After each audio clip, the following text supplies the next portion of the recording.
আসসালামু আলাইকুম।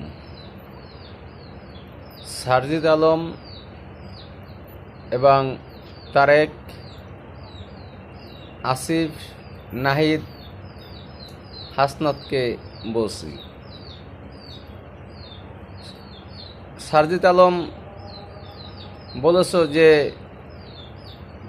Doctor engineer হওয়ার দরকার কি, রাজনীতিবিদ হও।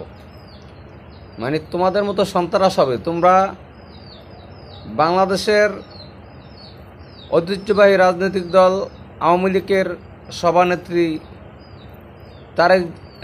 আওয়ামী লীগের সভানেত্রী শেখ হাসিনা এবং সজীব অজেব জয়কে নিয়ে কটূক্তি করেছো।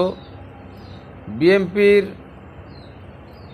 3 বারের প্রধানমন্ত্রী বেগম খালেদা জিয়াকে কটূক্তি করেছো, তার ছেলেকে নিয়ে কটূক্তি করেছো, তাদেরকে হুমকি দিচ্ছ।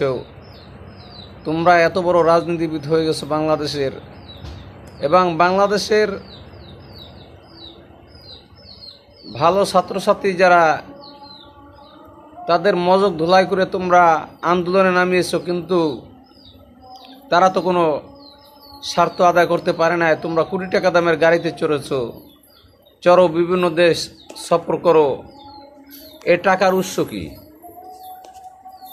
তোমরা যেভাবে হুমকি দাও তাতে বোঝা যাচ্ছে যে তোমরা এদেশের বড় রাজনীতিবিদ, এবং তোমাদের যারা উস্কানি দেয় একদিন তাদেরও বিচার হবে এবং তোমাদেরও বিচার হবে। সারজিদ আলম, বিএনপির জনসভা থেকে তোমার বড় বড় কথা যেভাবে ছোট হয়ে আসছে, আওয়ামী লীগের যেদিনকার জনসভা হবে সেদিনকার তোমার দেশ ত্যাগ করতে হবে। বাংলার আওয়ামী লীগ তোমাদের মতো সমন্বয়কারীদের অস্তিত্ব বিলীন করে দেবে। তুমি মনে রেখো, তোমার এই হুমকির একদিন তোমার ফ্যামিলির জন্য, তোমার জন্য বড় কাল হয়ে দাঁড়াবে। বেশি বাড়াবাড়ি করো না, বেশি বাড়াবাড়ি করা ভালো না। তুমি কোন ফ্যামিলির ছেলে যে তুমি আওয়ামী লীগ সভানেত্রী শেখ হাসিনা, সজীব জয়, তারেক জিয়াকে নিয়ে কটূক্তি করো? তোমার এত ক্ষমতা কোথায়? অল্প পানির মাছ যেভাবে বেশি পানিতে গেলে ঘাউ দেয় বেশি, তুমি সেইভাবে আচরণ করতেছ। তুমি সাধারণ ছাত্রছাত্রীকে ভুল বুঝিয়ে তাদেরকে সন্ত্রাসী বানাচ্ছ। তুমি নিজে একজন সন্ত্রাসী, তারেক হাসনাত একজন সন্ত্রাসী। তোমরা গরিবের 12 কোটি টাকা মেরে দিয়েছ, তেরানের টাকা। কোন বইতে আছে যে গরিবের টাকা ব্যাংকে রাখা? কোন কিতাবে লেখা আছে গরিবের টাকা ব্যাংকে রাখা? 53 টাকায় বাংলার জনগণ দান করছে, তোমরা সে টাকা গরিবের না দিয়া তোমাদের নামে ব্যাংকে রাখিস।